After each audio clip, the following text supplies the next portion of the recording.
So we are live on YouTube. LinkedIn I couldn't get.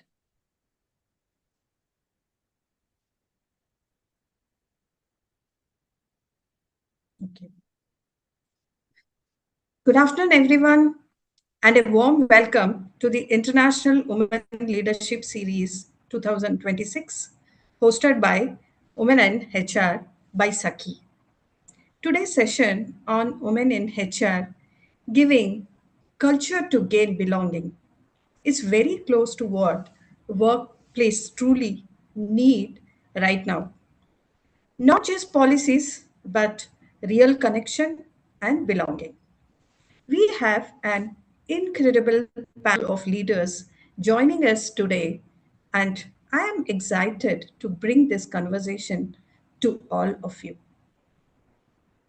Setting the context, as organizations evolve, the role of HR is no longer just about processes.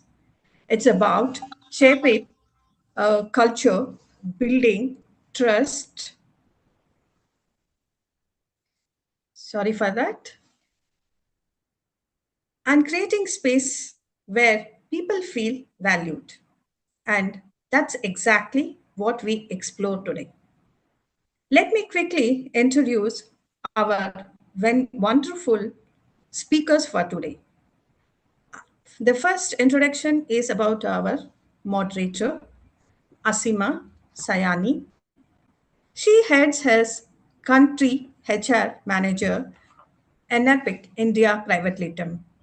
Welcome, Hasima. She is a senior HR business partner with over 16 years in the driving organizational success to strategic planning, talent management, and employee engagement. She specializes in aligning HR objectives with business goals to enhance performance and satisfaction, managing complex multi geography initiatives, and fostering collaboration among stakeholders. Her adaptive leadership style promotes open communication and culture of continuous improvement, while her focus on diversity and inclusivity empowers employees and cultures a high performing environment. She is committed to positioning HR as a strategic partner that contributes to overall business success. Welcome, Asima. And our next speaker for today is Rekha Nagaraj. She is heading as CHRO at MFAR Constructions Private Limited. She enterprise Chief Human Officer with 32 years of leadership experiences, driving large scale workforce and human capital transformation across multi location operations, managing portfolios exceeding to 1,500 million. Strategic partner to CEO and senior leadership teams in aligning people strategy with business growth and operational scalability, governance excellence, and EBITDA performance across real estate, construction, IT, and diversity sectors. Recognized for building high performing leadership teams, strengthening succession pipelines, and institutionalizing governance framework that enable sustainable business growth, experienced in leveraging HR frameworks, digital HR tools, and analytics driven workforce planning to employee engagement and organization capability. Welcome, Rekha Nagaraj, to this panel discussion. Thank you, Dr. Lakshmi. A small correction, the company is called as MFAR Constructions Private Limited. Oh, okay. Sorry for that. No issues. So, our next speaker is Prerna Reeves. She heads as project manager at Maximus India. She has always believed that workplaces transform when people feel seen, supported, and inspired. And that belief has shaped every chapter of her career. From HR, business partnering to leading employee relations, she has built her foundation on understanding people, solving the complex, and turning challenges into meaningful progress. Her thinking gives her the creative edge to connect dots differently. I think I should. uh, Sorry for that.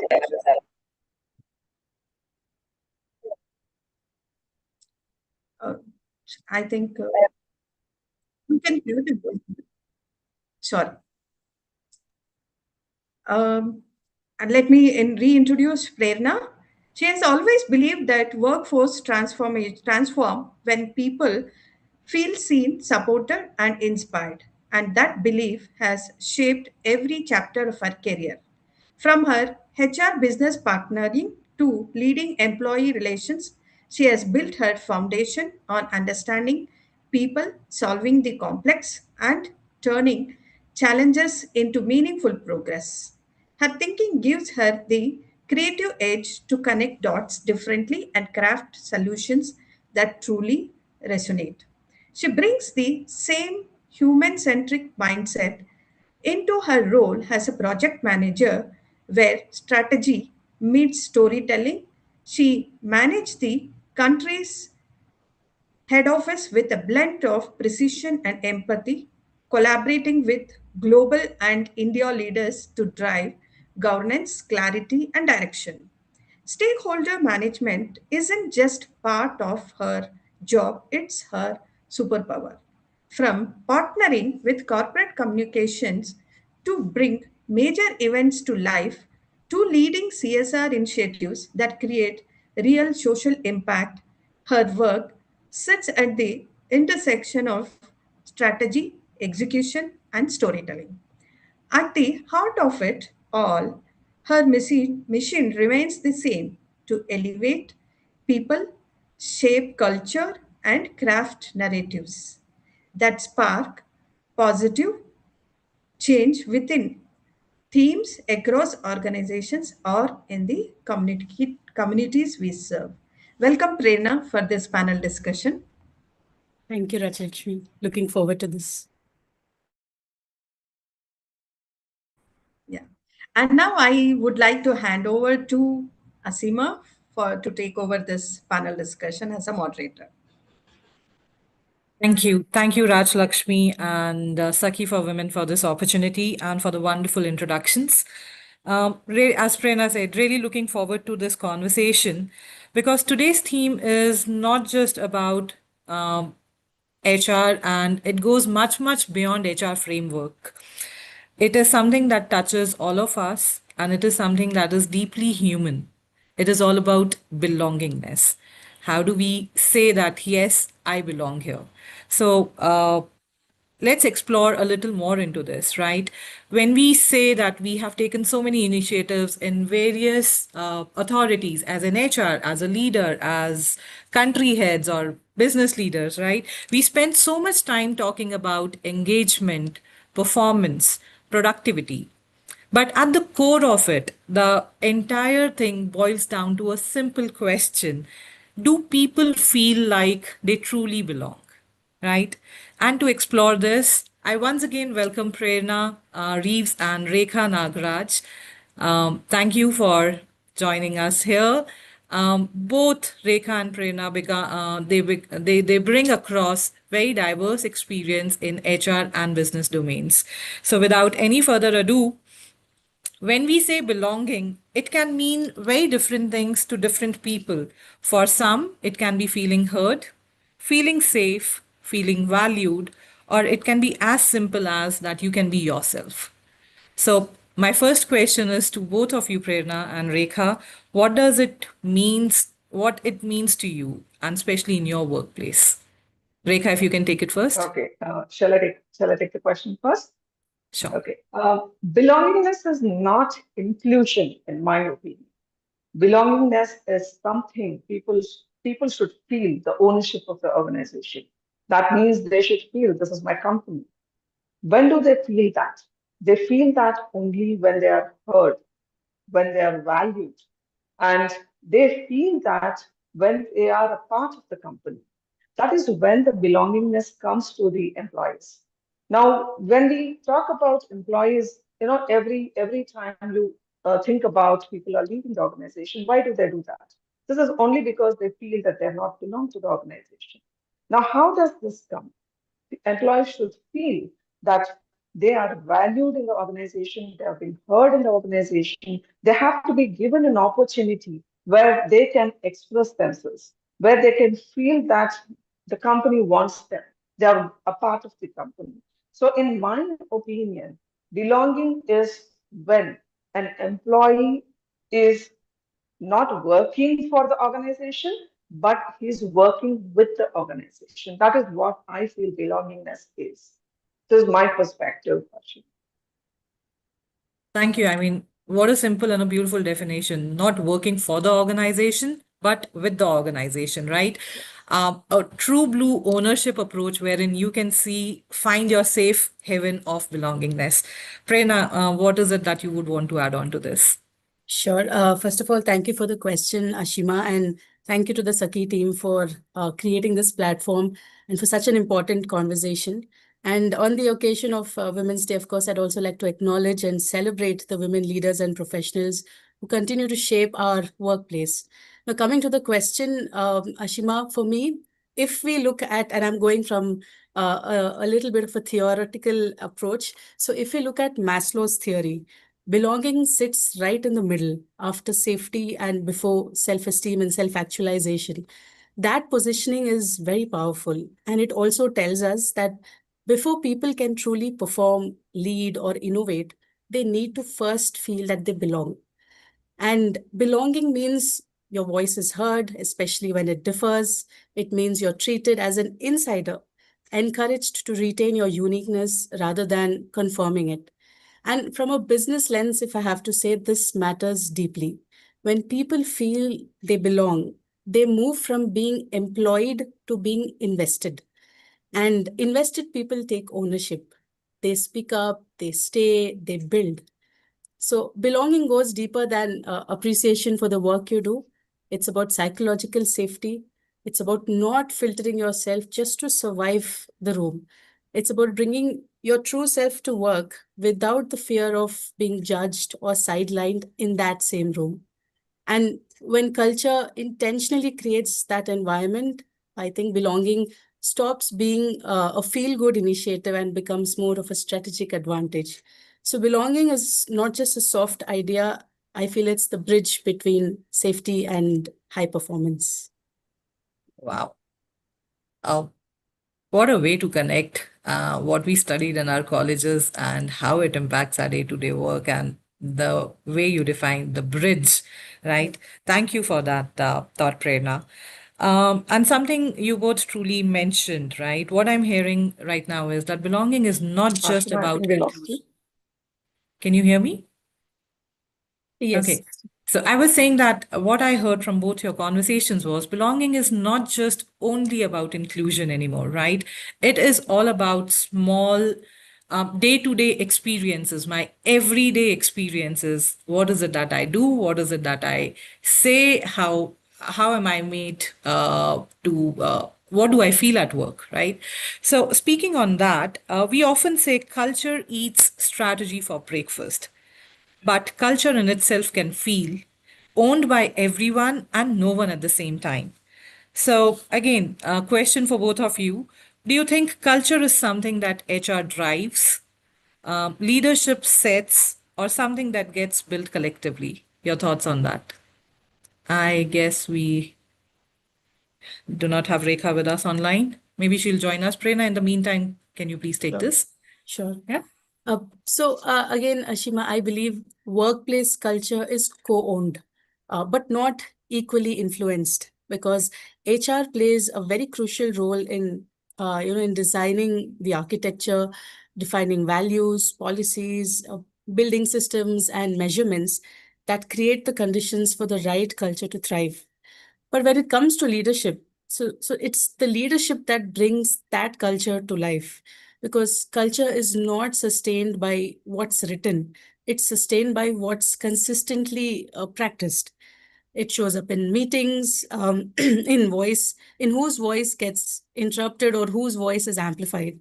So it's about how conflict is handled and what leaders prioritize, reward, and consistently demonstrate becomes the culture that is lived. Then, when we come to the next layer, which is managers, so managers then activate it in everyday interactions, in feedback conversations, team meetings, hiring decisions, and how performance is also evaluated. They operationalize culture in daily moments. And when it comes to our employees shape it through their behaviors, norms, and peer accountability. So, yes, culture is everyone's responsibility, but it requires alignment. While HR enables it, leadership legitimizes it, managers operationalize it, and people experience and reinforce it. And when this ecosystem works together, belonging stops being an initiative; it becomes the norm. Those Perfect. are my thoughts. Very, very truly defined. While culture is everyone's duty, but everybody has a role to play. Who's an influencer? Who's the one who practices it? And more so, I guess, the better reinforcement comes when culture is combined with the action words. We do. It should not be we can or we will. It is we do it daily. And what best can, I mean, apart from just the HRs and the senior leadership, a very wonderful point that you touched here was the middle managers, right? They are the ones who actually connect the thought process of what organization has envisioned with the people on ground, right? Happy to have you back, Rekha. We were speaking about the role of culture in building the sense of belongingness. Yes.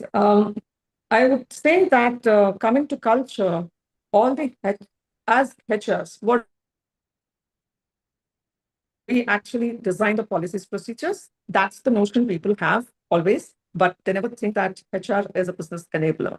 So coming to that, HR basically designs the policy procedures, but who drives it? The leadership team. The leadership team is one who drives the policy procedures down the line. That is my belief. And sustaining the people are sustaining the culture. That's what we need to look at. We need to look at that HRs are basically bringing in the policies, but leaders who are the business drivers, they are the people who have to drive these policies to down the line people, and they should ensure, they need to ensure that this has to be imbibed with every employee in the organization. That is what I actually feel. And then culture is not owned only by the HR. It has to be driven by every manager's behavior in the organization, which is very, very important. And how we can build the organization is only through our leaders. They could be leaders in any level in the organization. Every level has to drive this business for the organization. Only then what you plan as a HR will be delivered and it will be impactful for the business. That's my opinion. Absolutely. Everyone has a role to play in it, right? And while it is a very collaborative process, but at the same time, rather than being an ambiguous accountability, it's really helpful when these roles are defined and everybody understand who owns it. Uh, let's talk a little bit about reality that we all are seeing, right? Organizations are investing heavily in DEI, inclusion, engagement, but still we see a couple of employees or a good amount of employees are still disconnected. What do you think that we are not getting right, or where is it that we are going wrong, Rekha? Your thoughts on that? Yes, people still feel that they're disconnected. There is a gap. You are building the policies, but are we trying to experience it? Are people, it has been transformed into experience to people. That is where we are lacking. We are trying to build the policies, procedures, but how do we know that it is experienced by an employee? That is a one kind of a gap that we are seeing today. Leaders say inclusion, but still employees feel that there is a bias, there is some hierarchies which are being followed by the leaders. They always feel that, okay, I am not considered. That feel has come to employees. Every employee feels that. If you think, sometimes you may also feel that, right? So there's another thing is the consistency, what I spoke about. All the managers, any manager in any level should be having a consistent behavior to his employee. He should be able to inculcate a feeling of oneness. That is a behavior every manager should have in an organization, to bring that togetherness, the belongingness with the employees for the organization, which will definitely lead to an impactful business for the organization. That's my opinion, Ashima. Thank you, Rekha. And if I can add one thing here, when you spoke about managers' consistent behavior, give team that safe space wherein we can agree to disagree. We can uh, share our opinions and voices if we are not comfortable with something, right? And at the same time, we are one strong collaborative unit together. So, yeah, thank you Definitely. for And that. we should have a platform where we can even listen to people. And the most junior most guy may have some input which can add value for the organization. That is what we should try to do. And as leaders, this is what we have to inculcate down the line, and right from the top to bottom. Absolutely, completely echo with you. Um, Prerna, in your introduction, you mentioned you have transitioned from HR to projects. You're also working collectively with the teams, working in different kind of models, hybrid model, offline model, online model. So, how do you think we can build this cultural aspect and connection when people are not physically together? So, again, in today's hybrid world, culture can no longer rely on physical proximity. It must rely on intentional design. Hybrid culture shows up in how teams share information and make decisions.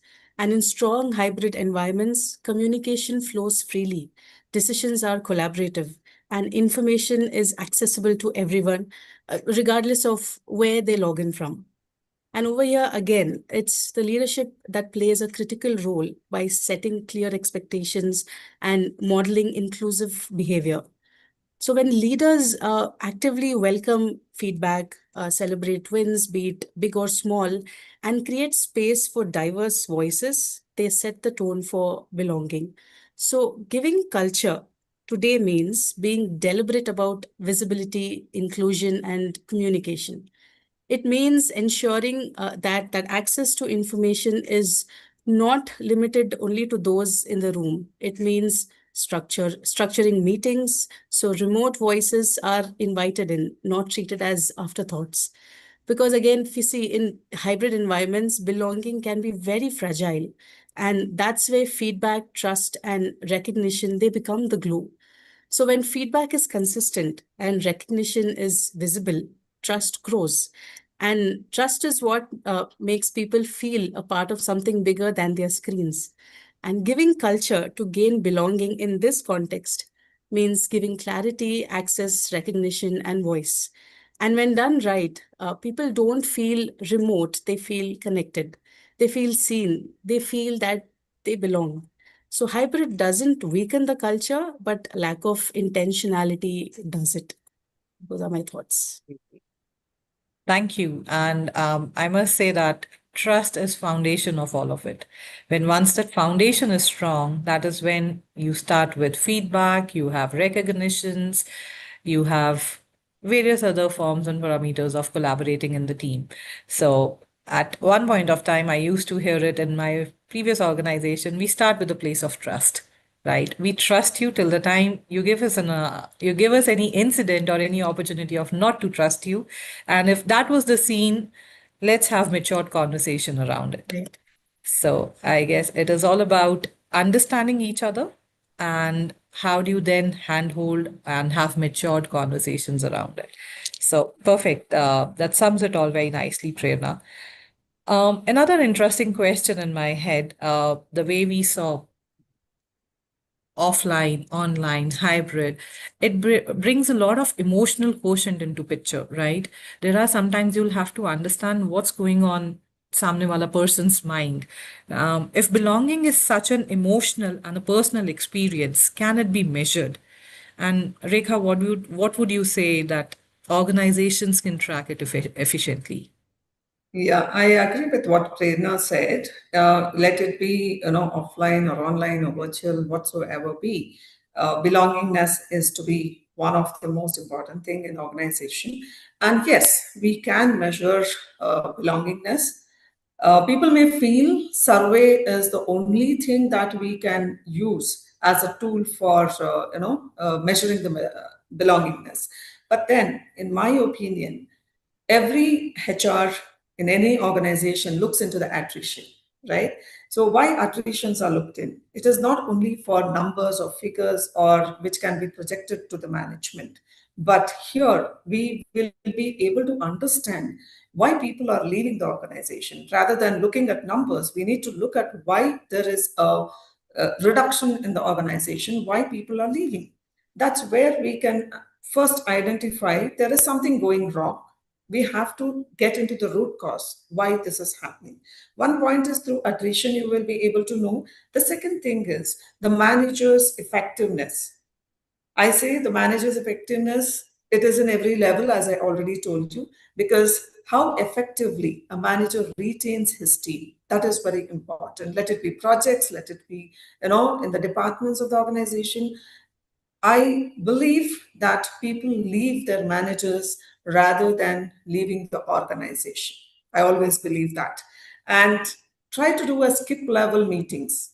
Try to get connected with 360-degree feedback, which we have been practicing in our organization. We are doing the 360-degree feedback with our stakeholders. It could be internal stakeholder, it could be external stakeholder. And this is what I have practiced. Even for the senior managements, I have been doing that because the senior management may not know that I am doing that, but I do that so that we understand our leaders are aligned to the business outcome.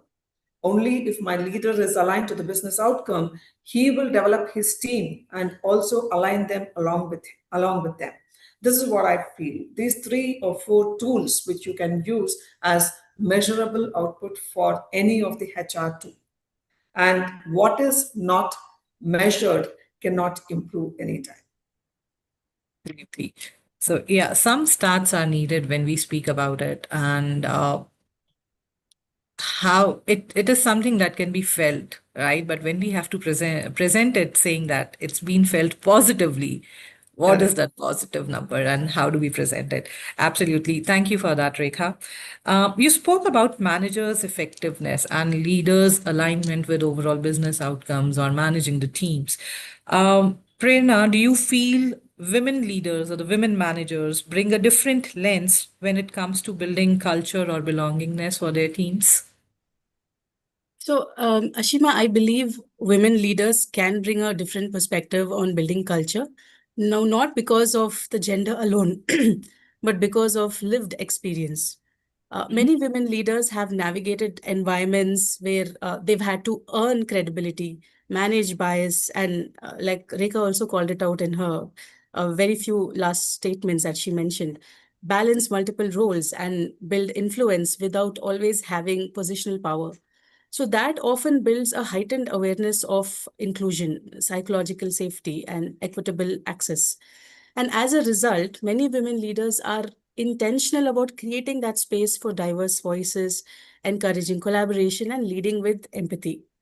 But again, empathy alone is not enough. Empathy combined with accountability is what creates sustainable cultures. And when leaders balance care with clear standards, performance expectations remain high, yet people don't feel diminished in the process. And that said, inclusive culture is not a woman's responsibility, it's a leadership responsibility.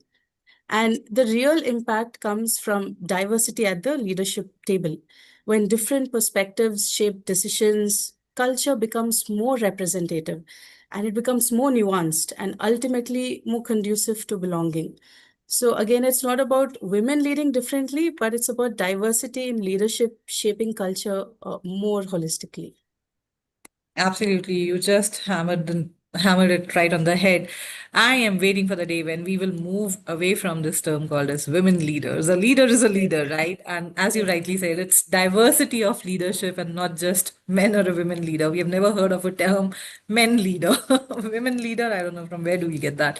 But yeah, thank you for that. Diversity when in a boardroom makes you learn new things, makes you understand new perspectives, and as a joint responsibility, the actions are then accountable. So, perfect. Uh, while yes, we learned about each other's experiences, let's make it a little more real as to how did you feel, or was there any one initiative or moment in your careers wherein you truly felt, yes, I belong to this organization? Maybe Rekha, if you can take this up. Yes. See, when I have joined this organization, I can give you my experience when exactly I felt that I am needed for the organization. That is when you are job satisfaction. When you have a job satisfaction is one, and when you are heard by the management, you have certain lot of creativity, lot of thoughts that you can bring through the table of the organization for the betterment of the organization. When you are not heard, then what happens? You feel demotivated. You feel, okay, I think I'm not competent enough. So that we should not set between the management and the employee.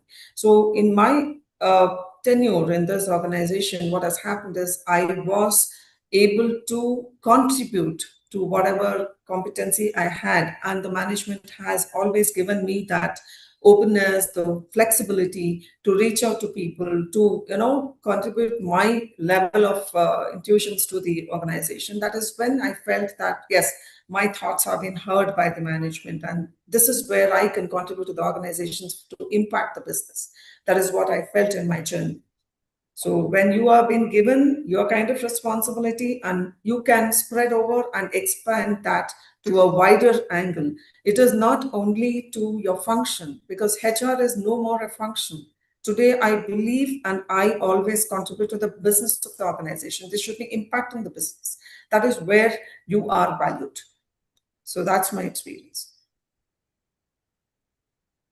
Two-way street, I would say, wherein uh, who takes the first step in sense of are you getting there? Are you getting your sense of comfort, your sense of satisfaction there, right? So at the end of the day, as to how do you manage these relationships and how do you take it further? Perfect. Thank you for sharing that, Rekha. One of the words that I'm getting to here is being valued, being able to speak. I somehow also correlate it to psychological safety. Prerna, how, in your experience, how do you say it is critical to belonging, and what can leaders practically do to build it or to have it more often? So again, psychological safety is the foundation of belonging. According to me, uh, you cannot feel that you belong in a space where you're afraid to speak up, disagree, or ask a question, or even admit a mistake. So belonging is emotional, but psychological safety is behavioral, and it is that condition that allows belonging to exist. In fact, if I have to quote some data over here, studies show that employees in psychological state safe environments are up to 3.5 times more likely to be highly engaged and significantly more likely to share ideas and collaborate effectively. Yet, the same research also indicates that nearly 60% of employees have held back ideas at work due to fear of negative consequences. And that hesitation directly affects innovation, performance, and retention. So, how do leaders and how should leaders build psychological safety in practical terms? Well, these are my thoughts again. First, by modeling vulnerability. When leaders admit mistakes or say, I don't know, they normalize learning over perfection. Second is by responding constructively to dissent. If, for example, if the first person who disagrees is shut down, the room goes silent. And then third is by separating performance from personal worth. High standards and high respect can coexist. I mean, you can rigorously challenge the work while preserving the individual's dignity. So that balance drives excellence without creating fear. And finally, of course, by ensuring equity of voice, noticing who speaks often, who doesn't, and intentionally creating that space. So, psychological safety isn't about lowering the bar. It's about creating an environment where people feel safe enough to raise that bar. And when people feel safe to contribute fully, belonging stops becoming aspirational. It becomes embedded in how teams operate.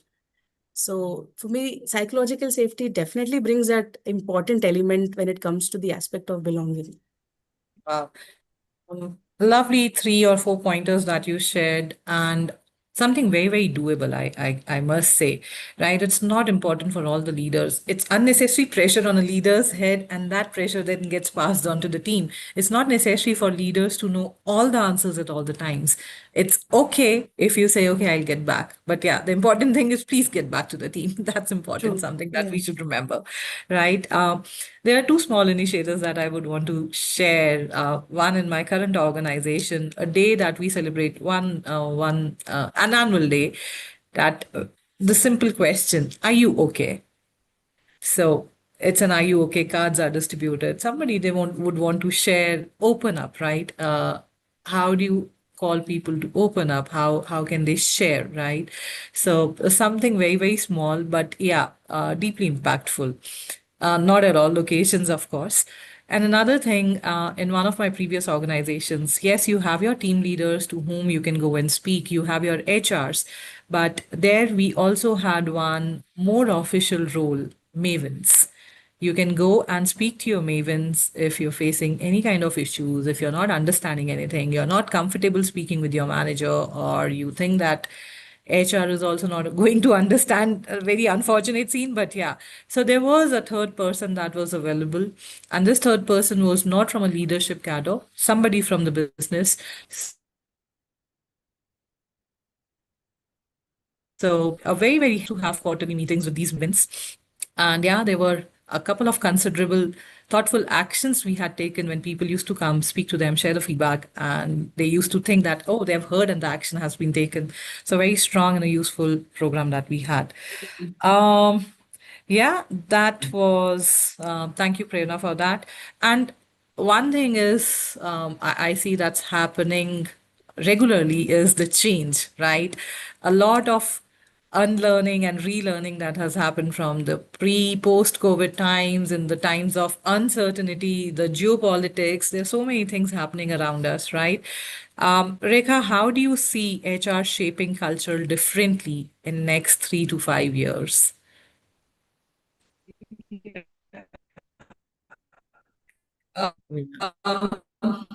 As I've always believed that function, it is a business accelerator.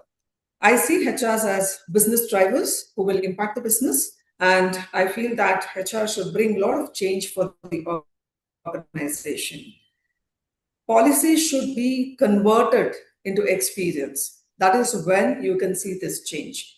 The policies which are written down theoretically should actually change into experience with the employees who are working with you and bring the belongingness into the action.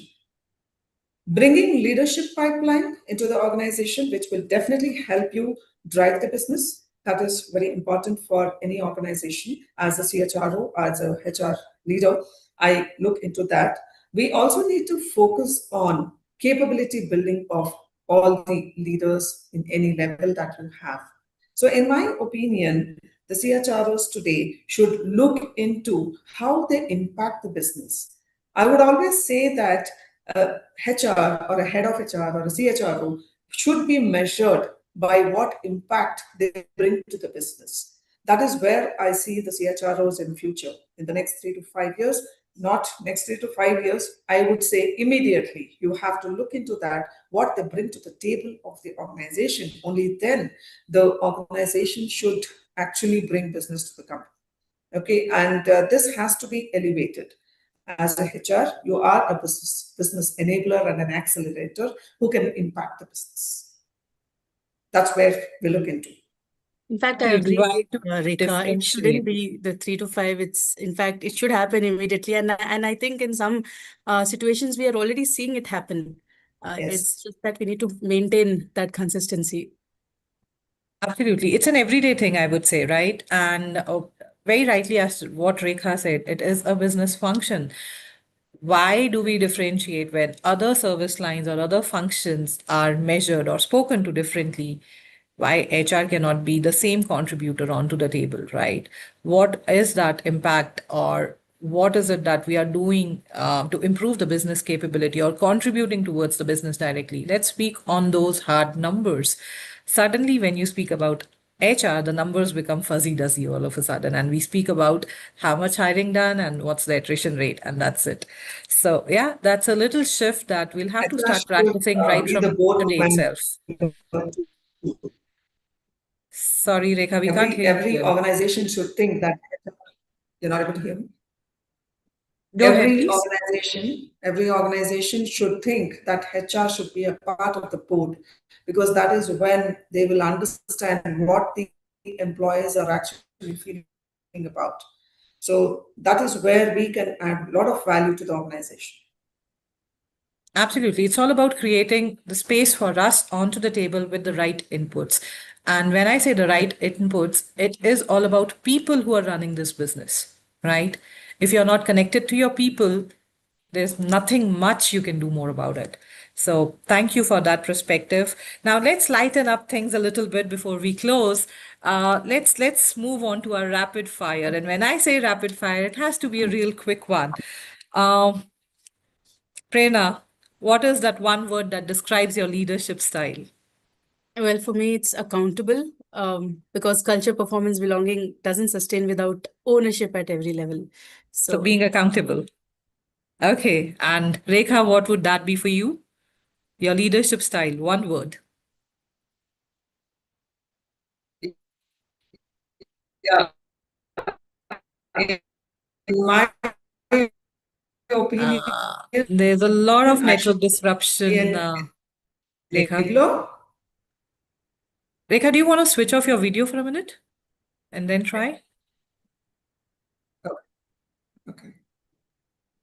Yeah. If you can give us that one word. Yeah, in Let's my try it. opinion, yeah, one word is being an enabler, because I build leaders who actually bring in business and not followers.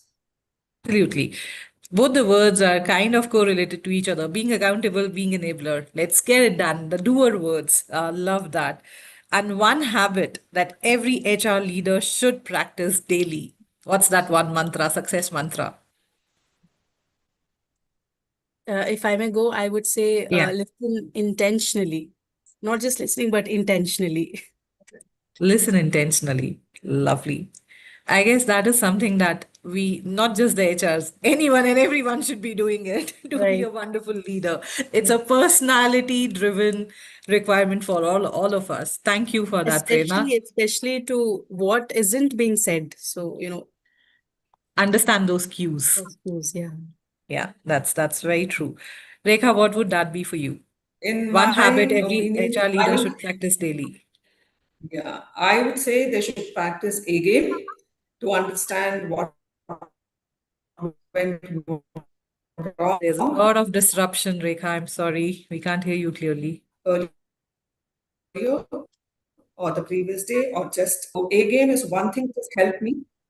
You're not able to hear me. Sorry for that. No, there's a lot of disruption. It's breaking in between. Just give me a minute.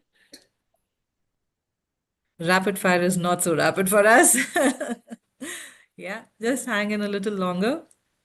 We are towards the end of the session. Just a second. Yes, no worries. My learning for all of the such forums and roundtable discussions, technology, while it is a very, very big enabler for us, there has to be some other technology disruption in all the sessions. True. Yeah, Rekha is Yeah, back. I I think you guess can this is hear me good. now. Yes. Do you want to Yeah, mute your my laptop, one thing Rekha? There's is an echo. I practice. One thing is Just mute your laptop. Yeah. Mute that. I practice A game which is actually helping me in every actions that I do or every activity I perform. So I believe that people should practice A game to understand what went wrong, what can we do, what we can do the best. So this A game Help you is all to going to help listen you all like to what listen, Prerna like said. what Prerna Good said. We listeners. should be In the good same way, listeners. I In the same feel way, we I should feel we should understand where we have gone wrong as HR so that we can address that issue immediately as thinking that it is a root cause for for the outcome what we are going to give for the organization. This is my perspective. Perfect. Ashima. Great. Just be there itself. Do not go to your laptop. Be from your phone. Just before the wrap up, my one last question, not just as HRs, but as organization leaders also. What is that one thing organization or all the leaders together must do today to truly create belonging as a larger group? While as HRs, we have shared our thoughts, our perspectives, but as a larger group, what do you think? I feel build a culture of consistency for the organization Great. and which will be inclusive of leadership in every employee feels heard, respected, and trusted. Absolutely. Put a plus signature in all of this. Equal to sign is equal to belongingness. Thank you. Thank you for that, Rekha. Prerna, over to you. So I would say align incentives with inclusive behavior because culture ultimately follows what you reward. So Wow. yeah, so I would bring the element of incentives. Incentivize. Okay, that's a new and a different thought, I would say. But on that thought, thank you so much, Rekha and Prerna, for incredibly insightful session. Your thoughts, your daily experiences, your interactions with your leaders and with your people that you have shared with us.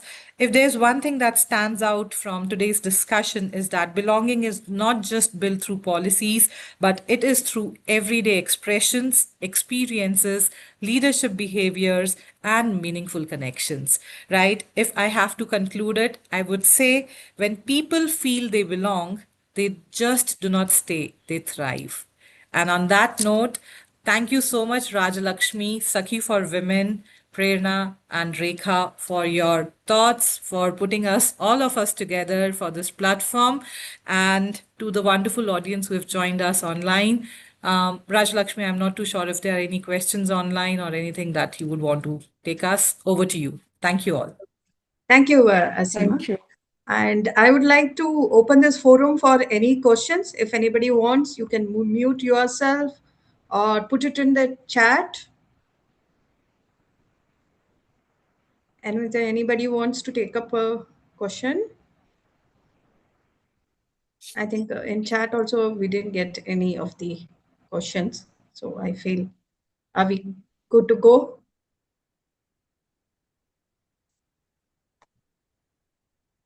Okay, great conversation. That's what Sheena is telling. Thank you, Sheena. Thank you, Sheena. Thank you, Sheena. So if anybody, I think you Thank people you. can Thank mute you, yourself if somebody Prerna. wants Thank to ask the you, question. Ashima and Rajalakshmi. Thanks a lot. Okay. Thank you, Ashima, for giving us this opportunity. Asha is saying very insightful. Okay, thank you, Asha. So I think we are good to go as we have not found any questions. Thank you, Asima, for being moderator for this panel discussion, and Prerna and Rekha for joining us as speakers today. As we close today's session, let's remember belonging is not strategy, it's a responsibility.